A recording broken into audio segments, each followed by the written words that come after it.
Welcome everybody to the WVS webinar on basics of feline anesthesia and analgesia. This is a special webinar we are providing to answer to the growing interest and demand among veterinarians to have more information and more knowledge and confidence in operating cats. And we have today Dr. Sumant, our WVS vet surgeon and task force veterinarian, very experienced vet, talking about all things cat anesthesia. I will give this now to Dr. Sumant.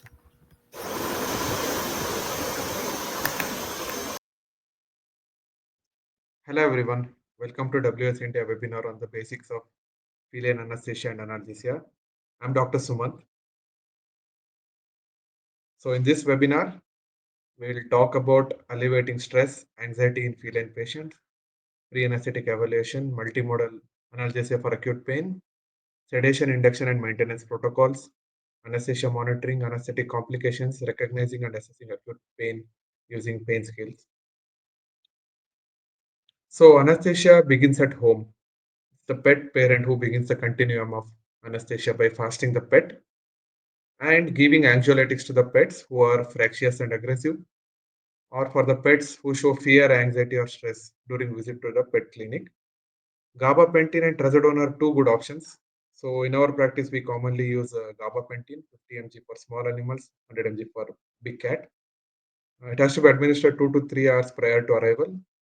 This not only alleviates fear and anxiety, but also increases compliance with examination. It's not only anxiolytics, but cat-friendly handling techniques and interaction play a significant role in reducing stress and anxiety in our patients. So this is the feeding recommendation prior to anesthesia, given in the 2020 AHA anesthesia and monitoring guidelines. The goal of fasting is to reduce the gastroesophageal reflex, regurgitation, and aspiration. So the current recommendation for a healthy cat is a shorter fasting period of 4 to 6 hours.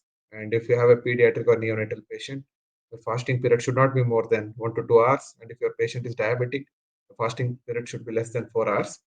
Do not withhold water prior to anesthesia unless the patient has a history of vomiting. If the pet is on some long-term medication such as thyroid medication, cardiac medication, or antibiotics, it can be continued as scheduled. Some medications are discontinued on the day of anesthesia, such as antihypertensive medication, ACE inhibitors like benzapril and enalapril. And if for a diabetic patient, the dose of insulin is reduced on the day of anesthesia. The next important thing is pre-anesthetic evaluation. So this includes taking history, thorough physical examination, and pre-anesthetic laboratory tests. So I have displayed vital parameters of a healthy awake cat. So the pre-anesthetic laboratory examination for most cats include a complete blood count, serum biochemistry such as liver function test, kidney function test, and urine analysis.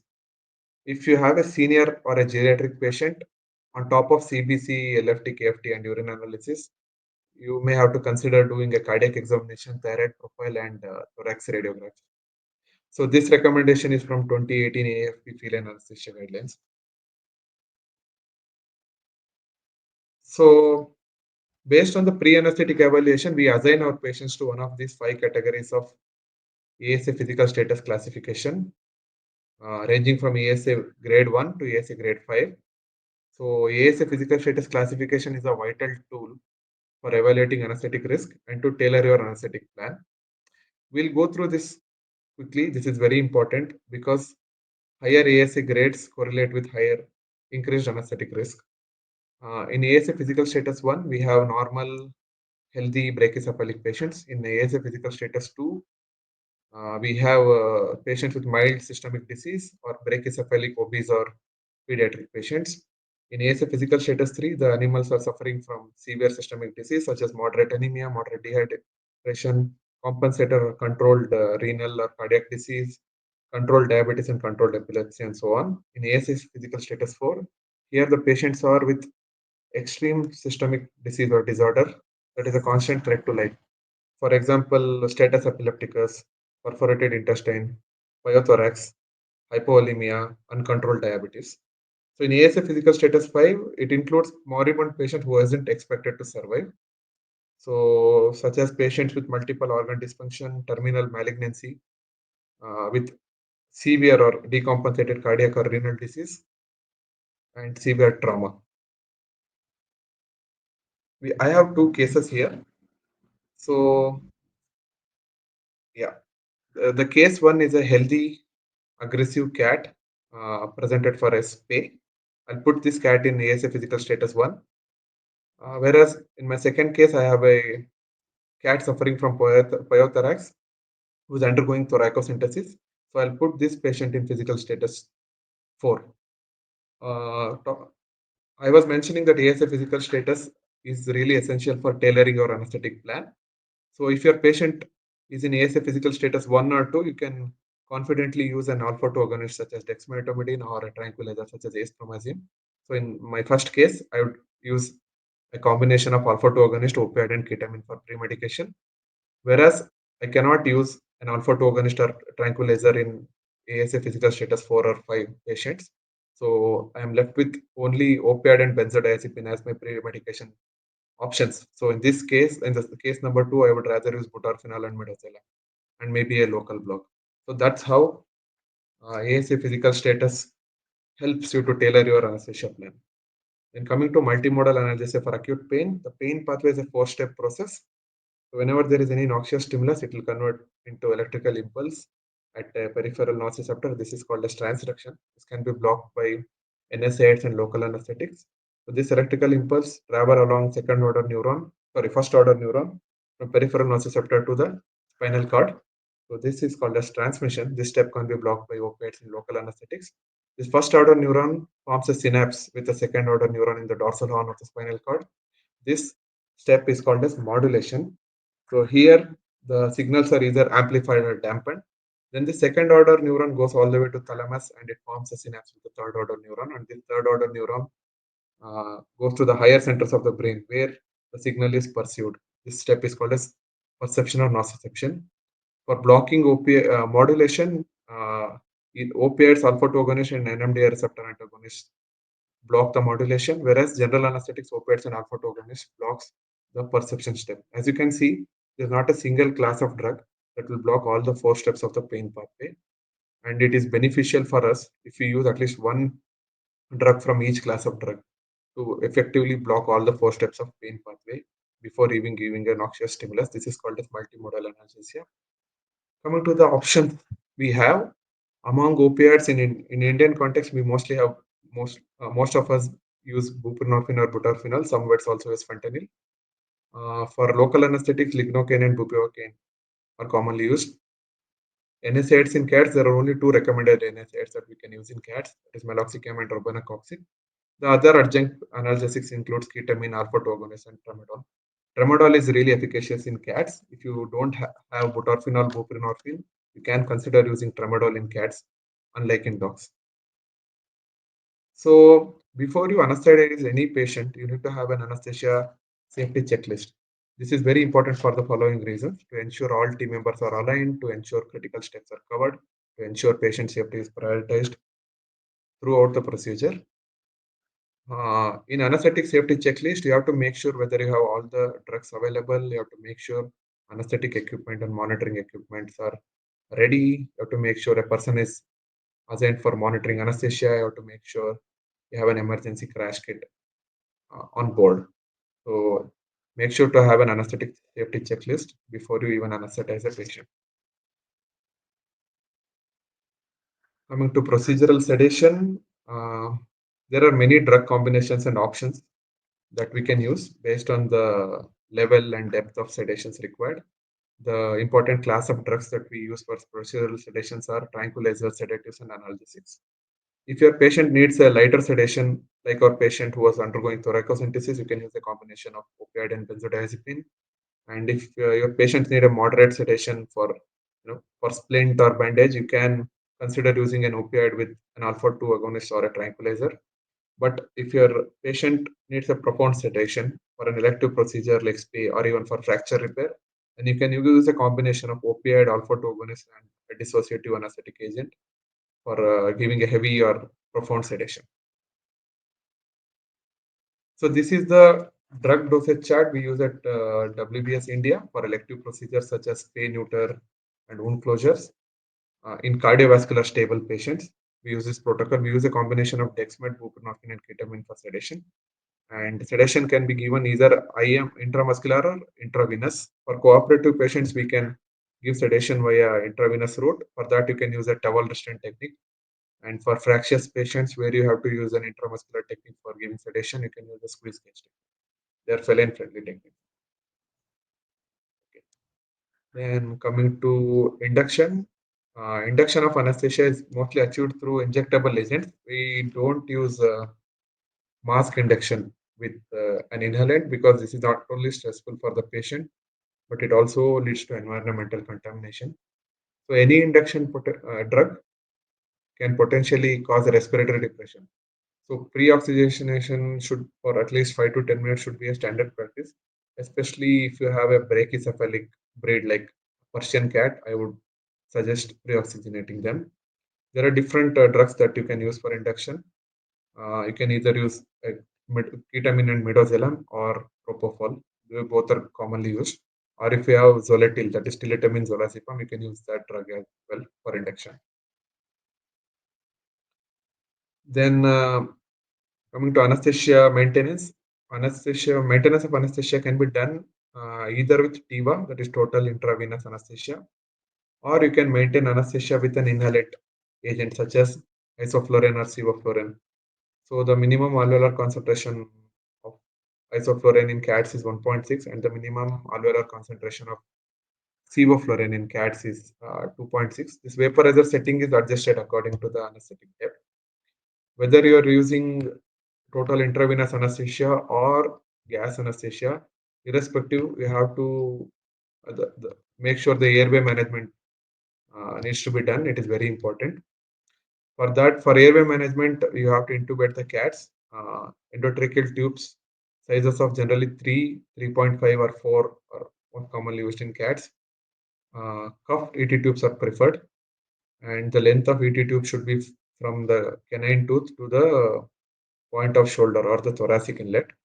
So one additional step we do in cats is instilling 0.2 ml of 2% lignocaine on the arytenoid cartilages 1 to 2 minutes prior to intubation to prevent the chances of laryngospasm. This is very important. You have to do this before intubation. As an alternative to endotracheal intubation, you can also use a supraglottic airway device such as VGel if it is available. So if you're using an inhalant anesthesia for maintenance, non-rebreathing circuits are generally advised. In cats, we mostly use the rebreathing circuits in patients with body weight more than 78 kgs. Since most of our cats fall under this category, we use non-rebreathing circuits for patients less than 7 kgs. Some of the non-rebreathing circuits are Bain circuits, Jackson-Rees, McGill, TPs, etc. So in generally non-rebreathing circuits, we use a high gas flow to make sure there is no rebreathing. So to calculate fresh gas flow, we make use of the formula that is minute ventilation into circuit factor. This minute ventilation can be is obtained by multiplying tidal volume into respiratory rate. And I have displayed the circuit factor for circuits such as Bain, TPs, and McGill. We'll go through an example. So if there is a 3 kg cat with a respiration rate of 15 per minute, and if this cat is on a Bain circuit, what is the fresh gas flow FCF? Like I mentioned, it can be it is nothing but the product of minute ventilation into circuit factor. So for a 3 kg cat, it is coming as 1.12 liter per minute. It may look like it is a high gas flow, but this much gas flow is needed to prevent rebreathing. Okay, then coming to loco-regional anesthesia, local anesthetic drugs are used in local and regional blockade, can completely block the transmission of nociceptive impulses, decreasing both intraoperative and post-operative nociception. So if you are doing any intra-abdominal procedures such as splenectomy, spay neuter, please use incisional block as well as intraperitoneal lavage. If you are performing castration, you can use a testicular block. If you are doing any dentistry procedures, you can use an appropriate dental block. If you're doing a perineal ureterostomy, sacrococcygeal block would be very beneficial. Or if you're doing a fracture repair of hind limb, then or a cystotomy, maybe epidural can be of help. So you can either use lignocaine or bupivacaine. For these blocks, I mentioned the doses here. Please try to use appropriate local blocks in every surgery possible. Apart from local blocks, we can also use CRIs, continuous rate infusions, to reduce peri and post-operative pain in our patients. CRIs also have a MAC sparing effect.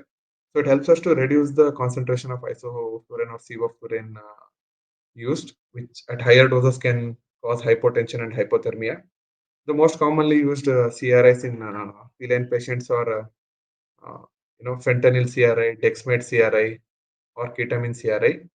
Cats where we can't use NSAIDs, ketamine infusion will be my go-to option.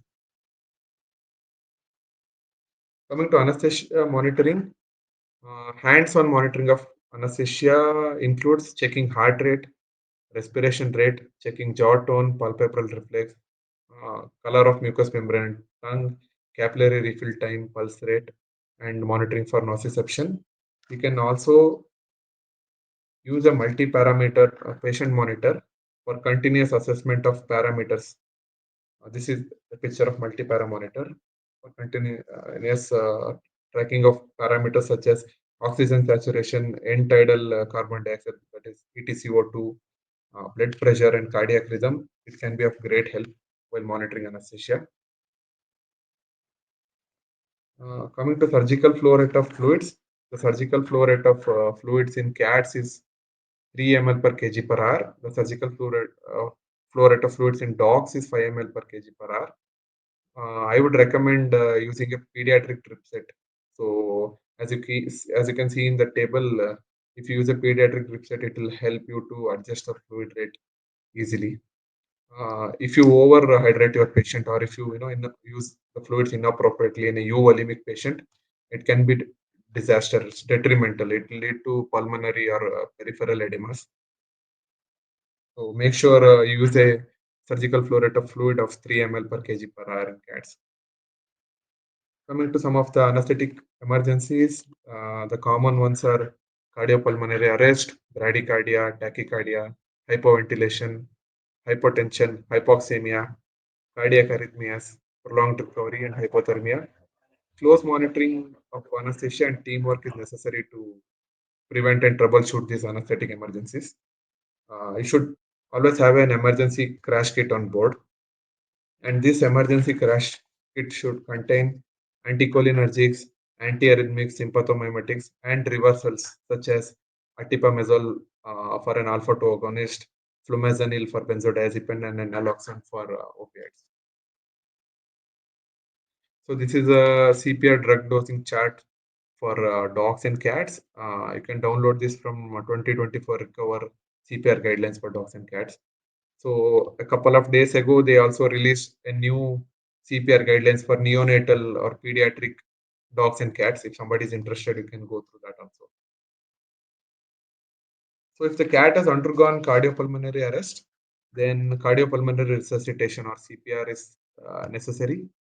So in CPR, there is basic life support, and then there is advanced life support. In basic life support, we have chest compression and intermittent positive pressure ventilation.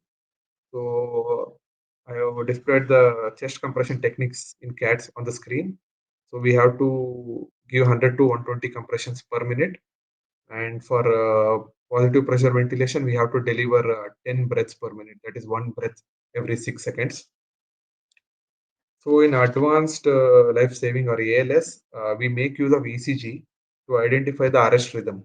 If the cat has a shockable rhythm like VTAC or ventricular fibrillation, we make use of a defibrillator. But most of the anesthetic cardiopulmonary arrest is mostly non-shockable rhythm, such as asystole or pulseless electrical activity. In these cases, we use atropine, adrenaline, and of course reversal drugs, along with basic life support, that is chest compression and intermittent positive pressure ventilation. So the next topic is post-surgical analgesia and care. So post-surgery for routine surgeries, we generally use meloxicam at 0.05 mg per kg. In some cases, we also use buprenorphine at 0.02 mg per kg. If you have a fentanyl transdermal patch, you can use that as well. Post-operative wound score and pain score assessments are very important. And post-surgery activity restriction, e-collar and tube bandage is also recommended, like I've shown in the photo. Okay, the next important topic is recognition and assessment of acute pain in cats. Cats that have undergone surgery should be closely monitored for pain. Uh, if a cat is in pain, it will show it in its facial expression, body posture, and behavior. So the behavioral changes associated with acute pain in cats are changes in facial expression, decreased appetite and activity, guarding or aggression, vocalization, attention towards surgical wound, hunched position or tensed abdomen. So how do we assess pain and how do we know when to intervene? For this, we make use of validated pain scales.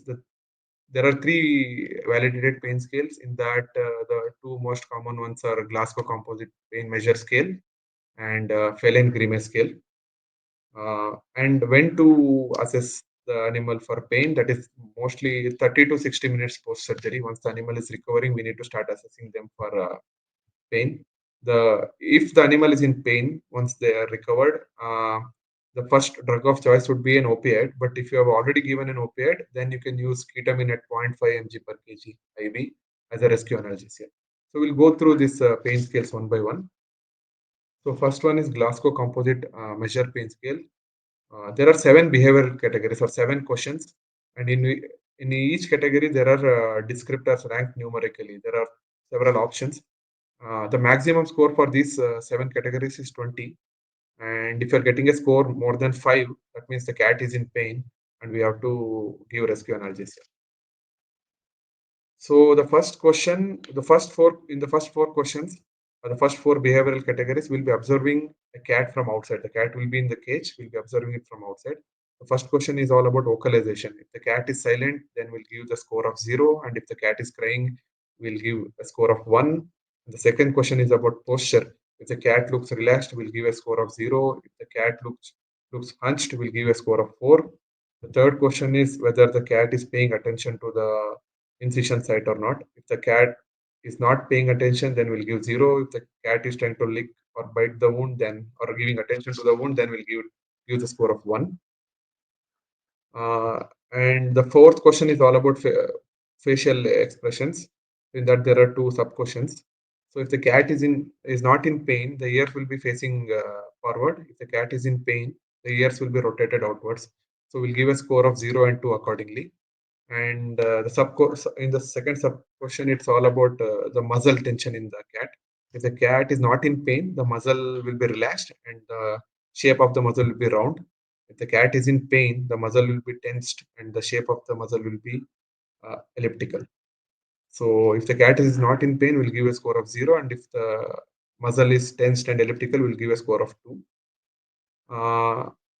Okay, these are the 4 behavioral categories we score by looking from a distance. Then we'll call the cat by name and stroke along its back.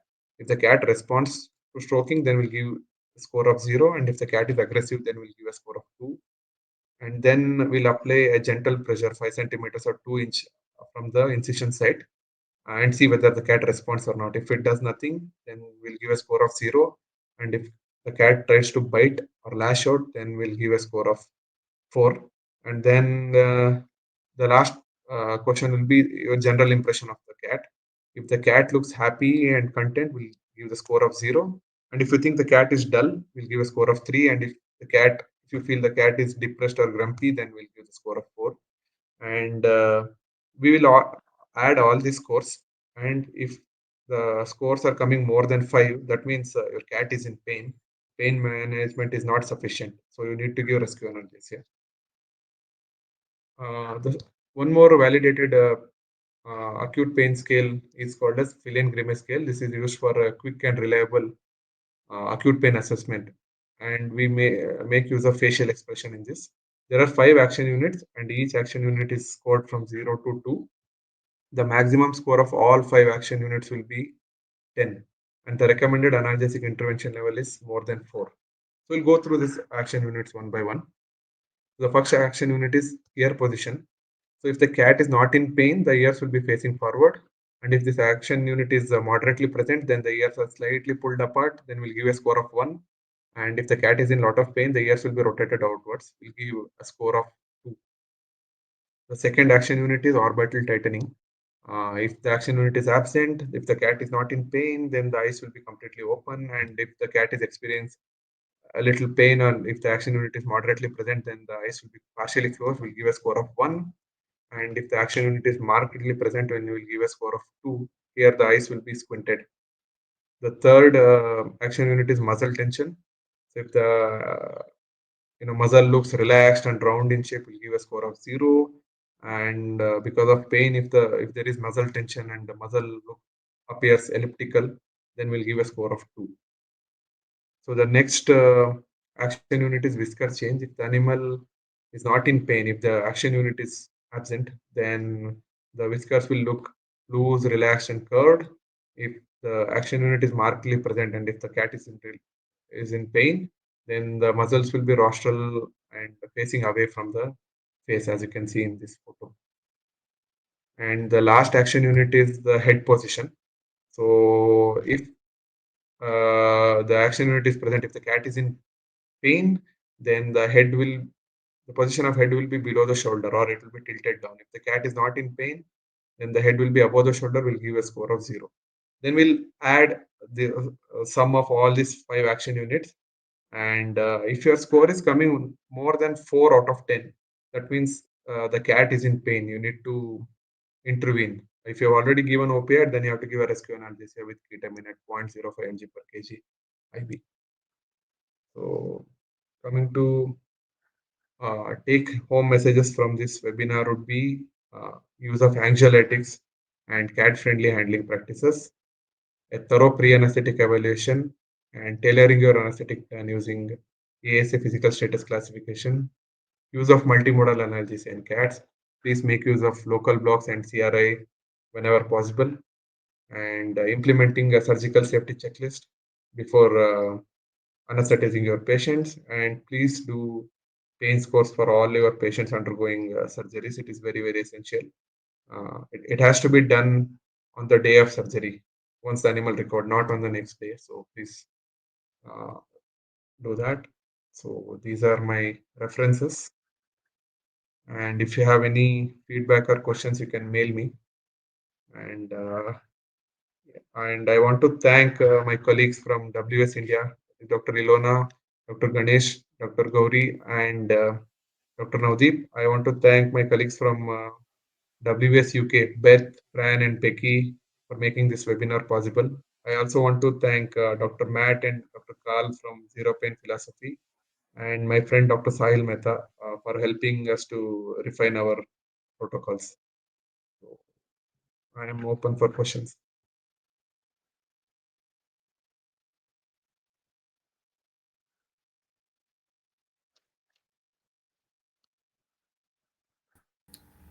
Thank you very much, Dr. Sumant. This was really, really, really amazing and excellent. And as Dr. Sumant said, we can take questions here. You can type your questions in the chat, in the comments, and it is also maybe possible to come on the screen with the question. But you can type your questions, and Dr. Sumant will be answering. Dr. Satyendra has asked about CRI calculation. So, Dr. Satyendra, if you could mail me, I can get back to you with some materials regarding CRI calculation. You can use a digital CRI calculation. Generally, you can also make use of a fluid pump if you have. But if you could mail me, I can send you some materials helpful for CRI calculation.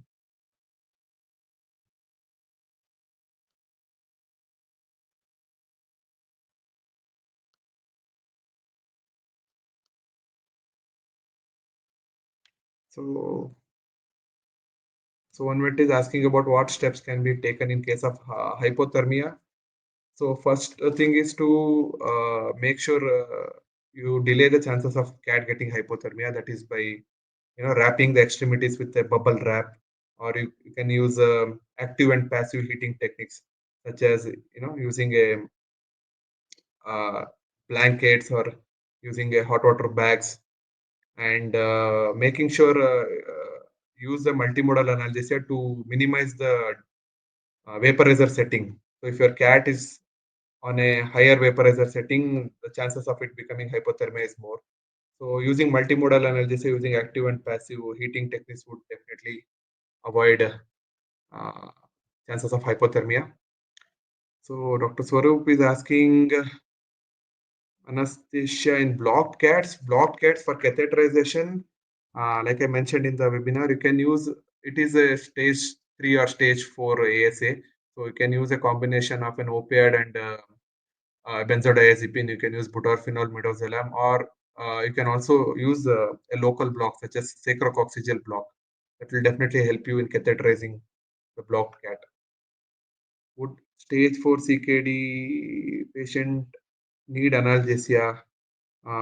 It depends. If the cat is in pain, you can use analgesics. But again, like if you have an old cat in CKD with an osteoarthritis, we won't use NSAIDs, which is contraindicated. But there are other options these days, so you can use them. Please do mail me these questions so I can come up with references.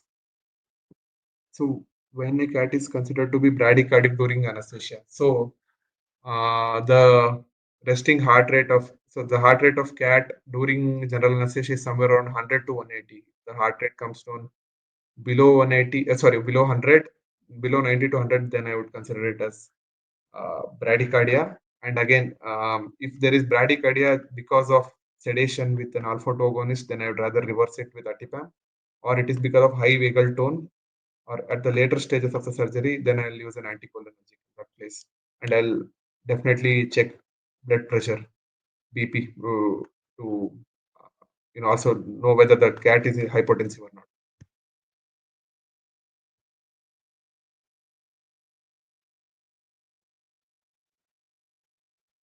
Yeah, somebody is asking, can we induce with xylazine, ketamine, and maintain with ketamine and diazepam? I'd like to go back to some slides.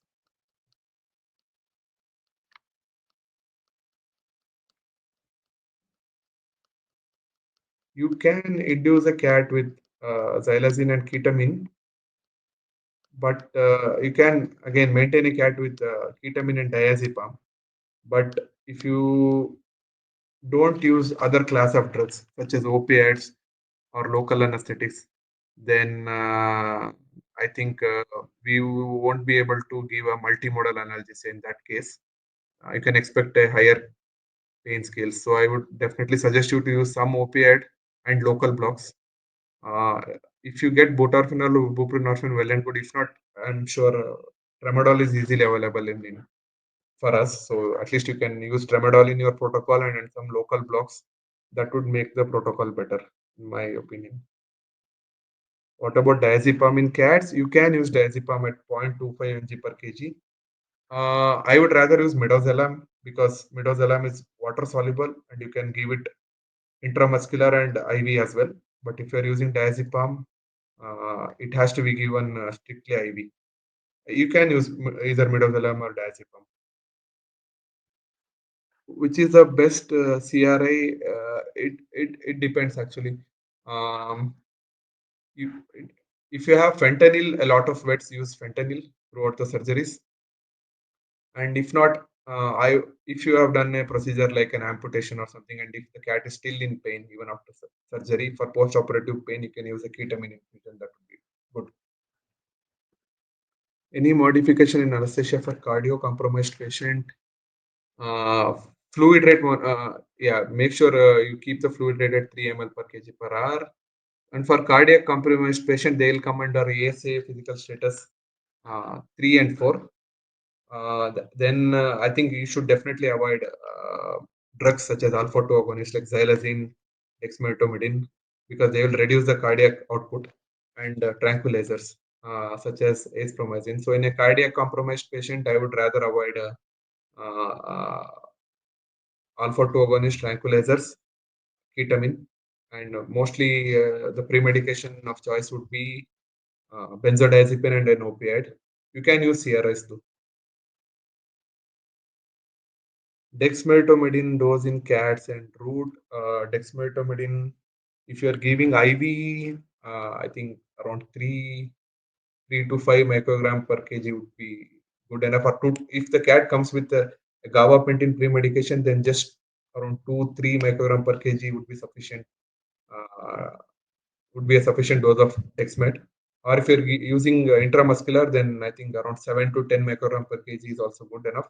But again, if you're using a multimodal analgesia, then your dexmed dose comes down. Prior to intubation, you mentioned about topical instillation of 2% lignocaine. Could you elaborate? Just a second. Yeah. So in cats, we instill 2% lignocaine on the arytenoid cartilage of the larynx because cats are more prone for laryngospasms. So before you intubate the cat, so make sure you put 0.2 ml of 2% lignocaine on the arytenoid cartilages, and you have to wait for at least 90 to 120 seconds. That is around roughly around 2 minutes, and then use a water soluble lubricant for the ET tube and then intubate the patient. By doing that, you can reduce the chances of laryngospasms, and sometimes improper intubation can also lead to iatrogenic tracheal trauma that can also be avoided. Is there any notable effect or contraindications in using opioids in feline? Yes, if you're using just an opioid as such, opioids can cause hyperthermia, opioids can cause dose-dependent bradycardias. Some pure mu agonists can also cause vomiting. But if you use opioids in combination with other drugs, they're one of the safest class of drugs which we have. So atropine sulfate in cats. Yes, I will use atropine sulfate in cats if there is a bradycardia during surgery and the BP is normal. If there is high vagal tone, then we can use. But if the bradycardia is because of an alpha-2 agonist, that is a reflex bradycardia where there is hypertension, use of atropine or glycopyrrolate is contraindicated. Yes, you can use atropine for emergencies, not as a routine, in your routine protocol.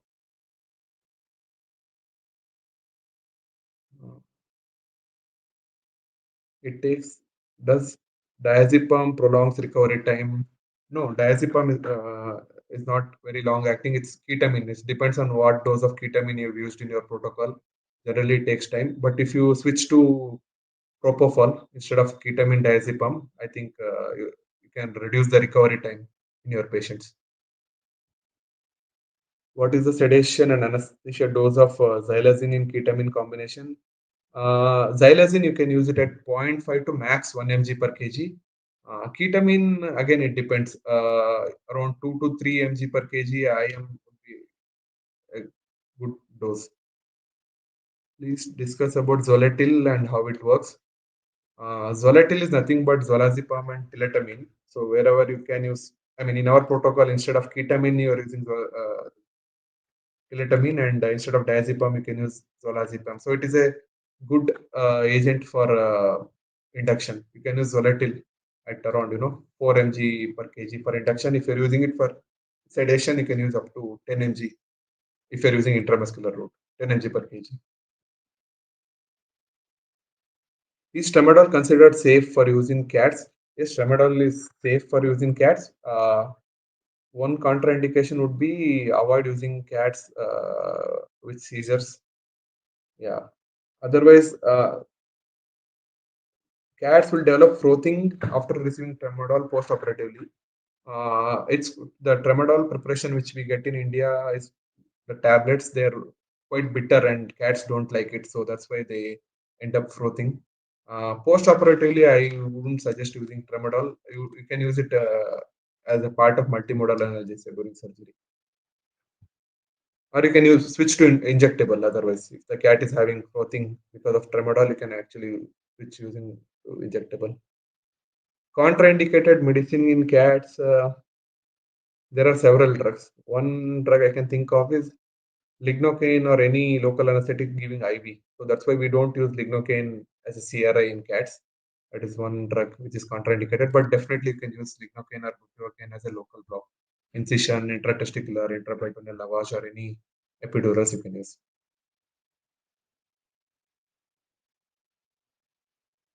About reversals, I think atipamezole is a better choice than yohimbine, and the dose of atipam will be same volume of dexmed that you have used.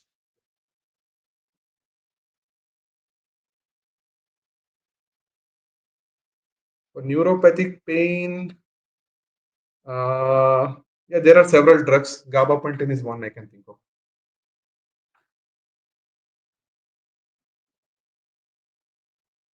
So, any precaution or contraindication regarding anesthesia in pregnant cats? So, if you are considering doing a C-section, then I wouldn't suggest you use either xylazine, any alpha-2 agonist, or ketamine. For C-sections, generally we directly induce the cats.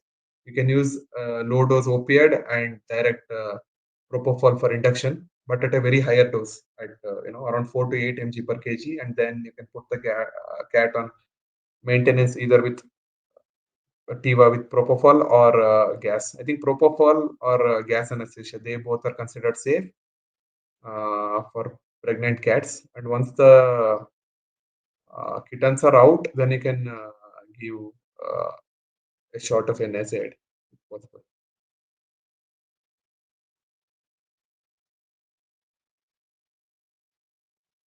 So for respiratory problems, if you're using a multi-para monitor, then the ETCO2 waveforms and reading will give you a better idea about the issue.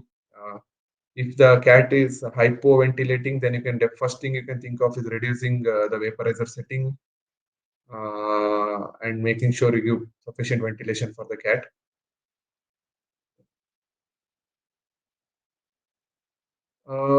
See, yohimbine or atipam is not a reversal for ketamine; it's a reversal for alpha-2 So, which drug is suitable for analgesic after post-operative? If you have done surgery like spay neuter, I think you can use meloxicam at 0.05 mg per kg once a day post-operatively, not zero point 0.1 mg like how we use in dogs. It is even less. It's 0.05 mg per kg once a day for at least 3 days. And in some cats where you can't use meloxicam, immediately post surgery you can use a ketamine infusion, and then you can use opioids like buprenorphine would be a good choice post operatively wherever you can't use meloxicam for a CKD patient, something like that.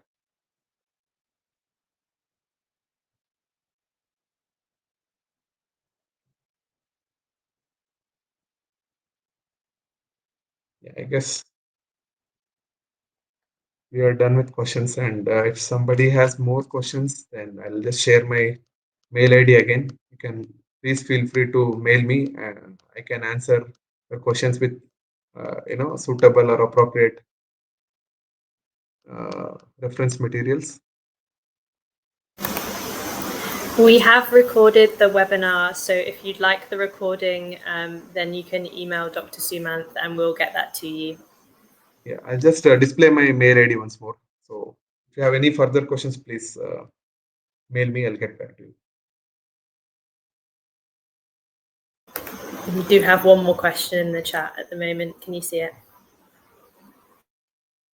Yeah, you can use gabapentin, but it has to at a lower dose as a safe anxiolytic. Advantage of midazolam over diazepam. Midazolam is water soluble. You can use it either intramuscular or intravenous. So I think that's one advantage of midazolam over diazepam. Yes, somebody has asked about the dose of meloxicam. So there are Thank you, Dr. Prerna. This is a very important question. There are 2 doses of meloxicam actually. Pre or intraoperatively, if you have used a dose of 0.3 mg per kg of meloxicam, it will work for 72 hours. There is no need to give post-operative meloxicam. But if you have given 0.2 mg per kg, then you have to give post-operatively 0.05 mg per kg per hours for 3 days. So your question is, does 0.3 mg per kg of meloxicam work for 3 days? Yes, it does. At this dose, it will work for 72 hours. But if you used at 0.2 mg per kg, then post-operatively you have to give meloxicam at 0.05 mg per kg.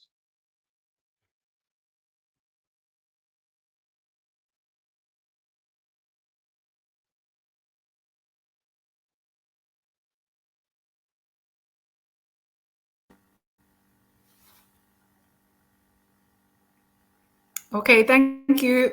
Thank you, everybody, for joining us today for this webinar. Thank you once again, Dr. Sumant, so much for this excellent webinar. Thank you, Beth, for handling the backstage. And we will close this now. We'll be happy to receive feedback and questions as we also then plan for other webinars in the future. So thank you again, and have a good evening. Thank you so much. Thank you, everyone. Bye.